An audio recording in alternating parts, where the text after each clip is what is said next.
Good morning students. आज का जो हमारा टॉपिक है वो टॉर्जन ऑफ शाफ्ट के ऊपर है। टॉर्जन ऑफ शाफ्ट को डिस्कस करने से पहले हम बेंडिंग मूवमेंट और ट्विस्टिंग मूवमेंट के बारे में पढ़ेंगे। इसके बारे में हमें बेसिक कंसेप्ट पता होने चाहिए। बेंडिंग मूवमेंट का मतलब होता है कि नमन आघूर्ण, ट्विस्टिंग मूवमेंट का मतलब होता है कि मरोड़ आघूर्ण। और जैसा कि आप लोगों को पता है कि मूवमेंट होता क्या है, मूवमेंट होता है basically force into perpendicular distance. जैसा कि आप इसमें देख रहे हैं, अगर हमने पास ये हमने कोई पॉइंट ले रखा है, इस पॉइंट को हमने नाम दे रखा है ओ, और इस पॉइंट से डी डिस्टेंस पे आपका एक फोर्स लग रहा है एफ। डी डिस्टेंस पे आपके पास एक फोर्स लग रहा है एफ। तो अगर हमें इस फोर्स का इस पॉइंट के अबाउट मूवमेंट निकालना होगा तो कितना हो जाएगा, इस फोर्स का इस पॉइंट ओ के अबाउट जो मूवमेंट होगा वो एफ इंटू डी होगा। फोर्स इंटू जिसकी जिस पॉइंट के अबाउट हमें मूवमेंट निकालना है वहाँ तक की परपेंडिकुलर डिस्टेंस। तो मोमेंट ऑफ फोर्स कितना आ जाएगा, एफ इंटू डी। इसी तरीके से हम बेंडिंग मूवमेंट और ट्विस्टिंग मूवमेंट के बारे में देखेंगे। जैसा कि आप लोगों को पता है कि बेंडिंग मूवमेंट का जो चैप्टर है ये आप लोग shear force and bending movement diagram में ऑलरेडी डिस्कस कर चुके हैं हम लोग। तो यहाँ पे आप लोगों को मैं एक चीज़ और बता देना चाहता हूँ कि ये जो आपका बेंडिंग मूवमेंट का जो मैं कंसेप्ट यहाँ पे आपको बताऊँगा, ये कंसेप्ट आप लोगों को जो आपका नेक्स्ट चैप्टर होगा थ्योरी ऑफ सिंपल बेंडिंग, वहाँ पे आप लोगों को काम आएगा। तो इसलिए इसको ध्यान से देखिएगा। अभी यहाँ पे जब हम टॉर्जन की बात करेंगे तो हम यहाँ पे ट्विस्टिंग मूवमेंट की बात करेंगे ओनली। लेकिन मैं आप लोगों को दोनों चीज़ों के डिफरेंस बता के चल रहा हूँ ताकि आपको नेक्स्ट चैप्टर में भी इसका बेनिफिट मिले। यहाँ पे आप लोग एक चीज़ देख लेना कि यहाँ पे हमने क्या कर रखा है, एक बीम कंसिडर कर रखी है इस तरीके से। रेक्टेंगुलर क्रॉस सेक्शन की बीम है जिसकी लंबाई हमने ले रखी है एल, चौड़ाई ले रखी है इसकी हमने बी, और थिकनेस ले रखी है हमने इसकी टी। यानी इस तरीके से ये जो पोर्शन है हमारे पास, ये लंबाई ले रखी है हमने एल, ये ले रखी है हमने बी, और ये ले रखी है हमने टी। अब एक चीज़ ध्यान देना कि इसका जब हम इस वाले पोर्शन के लिए जो हमने क्रॉस सेक्शन, ये जो रेक्टेंगुलर क्रॉस सेक्शन है इसको हमने यहाँ बना रखा है, ये वाला। तो जब आप देखेंगे तो ये जो डायरेक्शन होगी आपकी, ये एक्स एक्स डायरेक्शन होगी, ये कही जाएगी एक्स एक्स डायरेक्शन। और ये जो डायरेक्शन होगी ये कही जाएगी आपकी वाई वाई डायरेक्शन। और ये जो डायरेक्शन होगी आपकी ये कही जाएगी आपकी जेड जेड डायरेक्शन। तो अब आप इसमें एक चीज़ ध्यान रखना कि जैसे इसको हम इस तरीके से समझते हैं, जैसे ये हमारे पास बीम है, ये बीम की लंबाई है, और ये बीम का जो है ये जो है ये बीम की लंबाई है इस तरीके से। और ये जो पोर्शन है ये रेक्टेंगुलर क्रॉस सेक्शन का पोर्शन है, ये बी है, और ये डी या हम टी भी मान सकते हैं इसको, ठीक है। तो ये पोर्शन है। तो जब हमने देखा कि ये जो डायरेक्शन है ये हमारी एक्स एक्स डायरेक्शन है, ये हमारी वाई वाई डायरेक्शन है, और ये हमारी क्या है, जेड जेड डायरेक्शन है। ये आप लोग ध्यान रखिएगा। अब इसमें सबसे पहला डिफरेंस ये आता है कि बेंडिंग, ठीक है। अगर देखो इस बीम को अगर मैं इस ये जो हमारी एक्स एक्सिस है इसके अबाउट अगर मैं इस बीम पे इस एक्स एक्सिस के अलोंग फोर्स या लोड लगाता हूँ तो इसमें बेंडिंग होगी। लेकिन बेंडिंग किस डायरेक्शन में होगी, बेंडिंग होगी हमारी वाई डायरेक्शन में बेंडिंग हो रही है। जैसे कि आप देख रहे हैं ये वाली हमारी वाई डायरेक्शन है। तो इसलिए जब हम इस एक्स एक्सिस के अलोंग, एक्स एक्सिस जब हमारी रेक्टेंगुलर सेक्शन जब हमारे एक्स एक्सिस पे है तो इसको जब हम लोड लगा रहे हैं या मूवमेंट लगा रहे हैं तो इसमें बेंडिंग किस डायरेक्शन में हो रही है, वाई वाई डायरेक्शन में बेंडिंग हो रही है। इसी तरीके से जब हम इस पे वाई वाई डायरेक्शन में जब हम इस पे लोड लगाएंगे या मूवमेंट लगाएंगे तो इसकी बेंडिंग किस डायरेक्शन में होगी, हमारी एक्स एक्स डायरेक्शन में होगी, जैसे कि आप इस पे देख पा रहे हैं। और वहीं अगर आप इस पे जब हम जेड एक्सिस के अलोंग जब हम इसमें लोड लगाएंगे या मूवमेंट लगाएंगे तो उस समय हमें ट्विस्टिंग देखने को मिलेगी। क्या मिलेगी, ट्विस्टिंग देखने को मिलेगी। तो आप लोगों को एक पॉइंट क्लियर होना चाहिए कि जब हम बेंडिंग मूवमेंट की बात करते हैं तो उसमें अगर हम जब एक्स एक्सिस के अलोंग लोड या मूवमेंट लगाएंगे तो बेंडिंग हमें वाई डायरेक्शन में देखने को मिलेगी। अगर हम वाई वाई एक्सिस पे मूवमेंट या लोड लगाएंगे तो बेंडिंग हमें एक्स डायरेक्शन में देखने को मिलेगी। ये जो दोनों डायरेक्शंस होती हैं, ये जो दोनों डायरेक्शंस होती हैं एक्स एक्स एक्सिस और वाई वाई एक्सिस वाली, ये ट्रांसवर्स एक्सिस कही जाती हैं। जैसे कि हम लोगों ने बीम में पहले ही डिस्कस किया हुआ, ये सपोज करो एक सिंपली सपोर्टेड बीम है, इस पर हमने लोड लगा रखा है। तो इस तरीके का जो लोड है जो 90 डिग्री के एंगल पे लगा होता है, ये हम लोड किसके कौन सा होता है, ट्रांसवर्स लोड कहलाया जाता है। अगर इसी तरीके से अगर हम लोड यहाँ पे लगाएं और इस एक्सिस की बात करें तो यहाँ पे भी कितने का एंगल बन रहा है, 90 डिग्री का। ये तो ये दोनों ये जो आपके एक्सिस हैं, ये जो दोनों फोर्स होंगे ट्रांसवर्स लोड कहे जाएंगे एक्स एक्सिस और वाई वाई एक्सिस के रिस्पेक्ट में। तो इसलिए एक्स एक्स एक्सिस और वाई वाई एक्सिस कौन सी एक्सिस होती हैं, ट्रांसवर्स एक्सिस होती हैं। जो भी हमारा पास बीम होता है उस बीम में जो लोडिंग होती है वो ट्रांसवर्स एक्सिस पे ही लोडिंग की जाती है। लेकिन ट्विस्टिंग मूवमेंट में क्या किया जाता है, जो हम टॉर्जन ऑफ शाफ्ट के बारे में पढ़ेंगे तो उसमें क्या होता है, जो भी आप मूवमेंट लगाएंगे वो किसके अलोंग लगाएंगे, पोलर एक्सिस के अलोंग लगाएंगे। इस पोलर एक्सिस के अलोंग जब आप मूवमेंट लगाते हैं, इस एक्सिस के अलोंग जब आप मूवमेंट लगाते हैं या फोर्स लगाते हैं तो वहाँ पे हमें ट्विस्टिंग देखने को मिलती है। अब दूसरा पॉइंट है, in case of bending movement always normal stress is produced. अब ये चीज़ ध्यान रखना कि बेंडिंग मूवमेंट के केस में हमेशा हमें नॉर्मल स्ट्रेस देखने को मिलेंगे। नॉर्मल स्ट्रेस का मतलब होता है कि लोड और जिस एरिया पे ये लग रहा है उसके बीच में 90 डिग्री का एंगल होना चाहिए। जैसे यहाँ पे आप लोग इसको देख सकते हैं, ये हमने एक सिंपली सपोर्टेड बीम बना रखी है, सिंपली सपोर्टेड बीम है। ये हमने ऊपर का इसका क्रॉस सेक्शनल एरिया ले रखा है, ये वाला एरिया ले रखा है हमने। तो यहाँ पे क्या लग रहा है, लोड लग रहा है W। लोड कितना लग रहा है, W। और ये एंगल कितना है इस एरिया के साथ, इस लोड का एंगल कितना है, 90 डिग्री का एंगल। तो ये जो ट्रांसवर्स लोड है इसकी वजह से क्या होंगे, आपके नॉर्मल स्ट्रेस जनरेट होंगे। क्या होंगे, इसकी वजह से नॉर्मल स्ट्रेस जनरेट होंगे। और ध्यान रखिएगा कि इसकी वजह से इसमें बेंडिंग होगी, इसकी वजह से क्या होगी, इस बीम में बेंडिंग होगी, यानी बीम का शेप इस तरीके से आने की कोशिश करेगा। इसमें बीम जो है इस शेप में आने की कोशिश करेगी इस लोड के कारण। इस लोड के कारण जब बीम इस शेप में आने की कोशिश करेगी तो आप देख सकते हैं कि ये जो ऊपर वाली फाइबर होती है, ये जो ऊपर वाली लेयर है, इसमें क्या होगा, कॉन्ट्रैक्शन होगा, यानी इसकी लंबाई क्या होगी, घटेगी। और ये जो बॉटम वाली फाइबर है इसकी लंबाई क्या होगी, आपकी बढ़ जाएगी। तो अगर जब हम इसका शियर स्ट्रेस डायग्राम बनाएंगे, यानी शियर स्ट्रेस डायग्राम बनाएंगे तो वो इस तरीके से डायग्राम बनता है। यहाँ पे जैसे हमने दिखा रखा है, ये हमारी न्यूट्रल एक्सिस को कंसीडर किया जाता है। इसमें जो हम एक्सिस लेते हैं वो न्यूट्रल एक्सिस होती है। जैसे मैं बता देता हूँ आपको, ये जो एक्सिस है ये न्यूट्रल एक्सिस है, और जो ये जो रेक्टेंगुलर सेक्शन है इस पे जब हम ये लोड लगा रहे होंगे, ट्रांसवर्स लोड लगा रहे होंगे, तो इसमें क्या हो रहा है, बेंडिंग हो रही है। तो उस बेंडिंग के कारण जो इसका शियर स्ट्रेस डायग्राम, सॉरी, उस बेंडिंग के कारण जो इसमें बेंडिंग स्ट्रेस डायग्राम बनेगा, वो बेंडिंग स्ट्रेस डायग्राम इस तरीके से बनेगा। ये हमारे पास रेक्टेंगुलर सेक्शन का ये वाला पोर्शन होगा। तो क्योंकि ऊपर वाले फाइबर में क्या हो रहा है, हमारे पास कॉन्ट्रैक्शन हो रहा है, तो ये एक्सिस हम लेंगे न्यूट्रल एक्सिस। तो यहाँ पे हम न्यूट्रल एक्सिस का कंसेप्ट आता है। और यहाँ पे आप देख रहे हो कि इस तरीके से डायग्राम बन जाएगा। यहाँ पे क्या होगा, कॉन्ट्रैक्शन हो रहा है।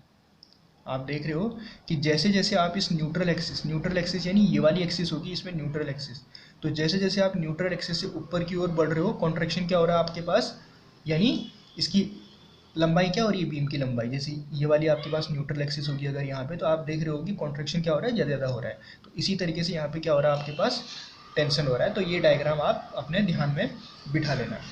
और इसमें क्या होता है, आपके पास shear stress are produced due to tangential force और पैरेलल फोर्स ऑन सरफेस। इसमें आप लोगों को एक कंसेप्ट ये ध्यान रखना है कि इसमें जो होता है आपका, वो शियर स्ट्रेस जनरेट होता है। ठीक है, जब भी हम ट्विस्टिंग मूवमेंट की बात करेंगे, टॉर्जन ऑफ शाफ्ट की बात करेंगे, तो वहाँ पे हमारे पास शियर स्ट्रेस जनरेट होता है, नॉर्मल स्ट्रेस जनरेट नहीं होता है। शियर स्ट्रेस का मतलब होता है कि जैसे ये हमारे पास एक सर्कुलर, जैसे ये हमारे पास एक सर्कुलर रॉड है। इस सर्कुलर रॉड के ऊपर जब हम टेंजेंशियल फोर्स अप्लाई करेंगे इस तरीके से, यानी इसके सरफेस पे हम क्या कर रहे हैं, टेंजेंशियल फोर्स लगा रहे हैं, यानी पैरेलल फोर्स लगा रहे हैं। तो इसकी वजह से क्या हो रहा है, ये इस पे जो स्ट्रेस जनरेट होंगे, यानी इस टेंजेंशियल फोर्स की वजह से जो स्ट्रेस जनरेट होंगे उनको बोलेंगे हम शियर स्ट्रेस। ठीक है, तो यहाँ पे क्या होता है, हमारे पास शियर स्ट्रेस जनरेट होते हैं ट्विस्टिंग मूवमेंट के केस में। Shear stresses are produced due to tangential force. इस टेंजेंशियल फोर्स को आप बोल सकते हैं पैरेलल फोर्स ऑन सरफेस। अब एक चीज़ ध्यान रखना, इसमें हम एक पॉइंट कंसिडर करते हैं कि ignoring self weight of the shaft. जो हमने ये शाफ्ट कंसीडर कर रखी है जिस पे हमने पैरेलल फोर्स लगा रहे हैं, इस शाफ्ट के पैरेलल फोर्स लगा रहे हैं, टेंजेंशियली फोर्स लगा रहे हैं, तो यहाँ पे हमने क्या कर रखा है कि इस शाफ्ट का जो खुद का जो वेट है इसको हमने नेग्लेक्ट कर रखा है, क्योंकि वेट के कारण क्या होता है कि इसमें बेंडिंग आ जाएगी। वेट के कारण क्या होगा, इसमें बेंडिंग आ जाएगी। तो ये चीज़ ध्यान रखना कि इग्नोरिंग सेल्फ वेट। नेक्स्ट है इसमें neutral axis is considered in this topic. Bending moment वाले केस में क्या होता है, हम न्यूट्रल एक्सिस को कंसीडर करके चलते हैं और इस न्यूट्रल एक्सिस के रिस्पेक्ट में ही हम क्या करते हैं, कॉन्ट्रैक्शन और टेंशन देखते हैं इसमें। लेकिन यहाँ पे जो होता है हमारे पास पोलर एक्सिस को कंसीडर किया जाता है। तो ये हमारे पास कुछ पॉइंट्स हैं जो हमें बेंडिंग मोमेंट और ट्विस्टिंग मोमेंट के बारे में पता होना चाहिए। जैसे कि हमने देखा कि अगर हम बेंडिंग मोमेंट के केस में देखा, अगर हम एक्स एक्सिस पे अगर हम मूवमेंट लगा रहे हैं या लोड अप्लाई कर रहे हैं तो बेंडिंग हमें वाई डायरेक्शन में देखने को मिलती है। अगर हम वाई एक्सिस पे मूवमेंट या लोड लगा रहे हैं तो बेंडिंग हमें एक्स डायरेक्शन में देखने को मिलेगी। दोनों एक्सिस हमें ट्रांसवर्स एक्सिस कही जाती हैं। बेंडिंग मूवमेंट में हमेशा नॉर्मल स्ट्रेस जनरेट होंगे और यहाँ पे हम न्यूट्रल एक्सिस का कंसेप्ट यहाँ पे आता है बेंडिंग मूवमेंट के केस में। लेकिन ट्विस्टिंग मूवमेंट यानी अगर जब आप किसी शाफ्ट के पोलर एक्सिस पे मूवमेंट लगाते हैं या लोड अप्लाई करते हैं तो वहाँ पे हमें ट्विस्टिंग देखने को मिलती है। इसमें शियर स्ट्रेस जनरेट होते हैं हमारे जब आप उस शाफ्ट के पैरेलली या टेंजेंशियली कोई फोर्स अप्लाई करते हैं और यहाँ पे हम सेल्फ वेट को निगलेक्ट करके चल रहे हैं और पोलर एक्सिस को कंसिडर करके चलते हैं। ये जो एक्सिस होती है ये पोलर एक्सिस कही जाती है, ध्यान रखना। अब आते हैं हम अपने मेन टॉपिक पे। मेन टॉपिक है हमारे पास torsion of shaft. Shaft basically होता क्या है, आप लोगों ने कई बार देखा होगा, ठीक है। जैसे आप लोगों के घरों में मोटर वगैरह इस्तेमाल होती होगी तो मोटर में क्या होता है कि आपके पास एक मोटर की आपके पास एक आउटपुट शाफ्ट निकली रहती है जो हमेशा क्या करती रहती है, रोटेशन करती रहती है। तो शाफ्ट क्या होता है, शाफ्ट बेसिकली एक रोटेटिंग मशीन एलिमेंट है जो टॉर्क या पावर को ट्रांसमिट करने के काम आता है और किसी एलिमेंट को सपोर्ट करने के काम भी ये हमारा आता है। जैसे shaft is a rotating machine element which transmits torque and power from one place to another place. Shaft is generally of circular और सिलेंड्रिकल क्रॉस सेक्शन। ये आप ध्यान रखना कि जो हमारे पास शाफ्ट होगी वो हमेशा सर्कुलर या सिलेंड्रिकल क्रॉस सेक्शन में ही देखने को मिलेगी। ये हमें शाफ्ट जो है रेक्टेंगुलर क्रॉस सेक्शन में देखने को नहीं मिलेगी। ये आप इस चीज़ का ध्यान रखिएगा, जो शाफ्ट होगी हमारे पास वो हमेशा सर्कुलर क्रॉस सेक्शन में ही देखने को मिलेगी। इसके बाद बात करते हैं टॉर्क की। टॉर्क होता क्या है, टॉर्क बेसिकली वह फोर्स होता है जो किसी मेंबर को रोटेट कराने की कोशिश करता है। टॉर्क बेसिकली वह फोर्स होता है जो किसी मेंबर को रोटेट कराने की कोशिश करता है या रोटेट करने की कोशिश करता है। It is basically a force which produces rotation in a shaft. ठीक है, जैसे ये हम इसमें देखते हैं, यहाँ पे देख लीजिएगा, ये हमारे पास एक शाफ्ट है, ये हमारे पास एक शाफ्ट है और ये इस शाफ्ट का डायमीटर है। ये शाफ्ट का क्या है, डायमीटर है। ये शाफ्ट का क्या है, हमारे पास डायमीटर है। तो अगर हमें इस पे रोटेट कराने के लिए क्या करना पड़ेगा, अगर यहाँ पे फोर्स अप्लाई करना पड़ेगा इस तरीके से, इस तरीके से, जैसे ये है हमारे पास, ये इस तरीके से हमारे पास है। अगर मैं इसको रोटेट करा रहा हूँ तो मुझे क्या करना पड़ेगा, इस पे फोर्स लगाना पड़ेगा। क्या लगाना पड़ेगा, इस एक्सिस पे फोर्स लगाना पड़ेगा। तो जितना मैं इस पे फोर्स लगा रहा हूँ उतना ही इस डायरेक्शन में भी फोर्स लगा रहे हैं। जैसे या तो ये देख सकते हैं आप, एक तो इसको इस तरीके से कंसिडर कर लो, जैसे ये शाफ्ट है हमारे पास, इस पर हम क्या कर रहे हैं, फोर्स लगा रहे हैं इस तरीके से इसको रोटेट कराने के लिए। दूसरा ये है, ये हमारे पास शाफ्ट है, इसको हमें रोटेट कराना है तो हम क्या कर रहे हैं, इस पर टेंजेंशियली फोर्स लगा रहे हैं इस तरीके से। क्या कर रहे हैं, टेंजेंशियली फोर्स लगा रहे हैं। तो आप देख रहे हो कि जितना फोर्स इस पे आगे की ओर लग रहा है इतना ही फोर्स आपका इसको इधर की ओर भी लग रहा है। ये आप देख लीजिएगा। तो टॉर्क बेसिकली वह फोर्स होता है, टॉर्क बेसिकली वह फोर्स होता है जो किसी मेंबर को रोटेट करने की कोशिश करता है। और टॉर्क में क्या होता है, इसका जो रिप्रेजेंट किया जाता है इसको कैपिटल टी से रिप्रेजेंट किया जाता है और ये होता है हमारे पास force into radius of shaft. अब ध्यान रखिएगा ये जो फोर्स है इनटू रेडियस ऑफ शाफ्ट, यहाँ पे हम इसका डायमीटर कंसीडर नहीं करेंगे। तो टॉर्क में क्या होता है, force into radius of shaft जो होगा हमारे पास टॉर्क होगा, यानी एफ इंटू आर। यूनिट क्या होगी, फोर्स की यूनिट क्या होती है न्यूटन, रेडियस की यूनिट क्या होगी मीटर या एमएम में। तो न्यूटन मीटर और न्यूटन एमएम क्या होगी, इस टॉर्क की यूनिट होगी। अब समझते हैं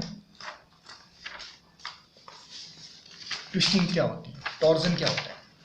ठीक है, ये तो हमने टॉर्क के बारे में डिस्कस कर लिया कि टॉर्क बेसिकली वह फोर्स होता है जो किसी मेंबर को रोटेट कराने की कोशिश करता है। अब देखते हैं इसमें टॉर्जन।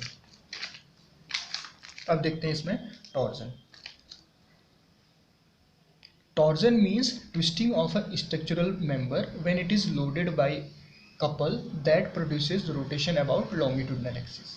यानी टॉर्क का मतलब है twisting of a structural member. जब आप किसी मेंबर को ट्विस्ट कर देते हैं, क्या कर देते हैं, ट्विस्ट कर देते हैं। ध्यान रखिएगा जब आप किसी मेंबर को ट्विस्ट करेंगे तो क्या होगा, उसमें कंप्लीट रोटेशन नहीं होगी, ये चीज़ ध्यान रखिएगा, कंप्लीट रोटेशन नहीं होगी, ध्यान रखिएगा।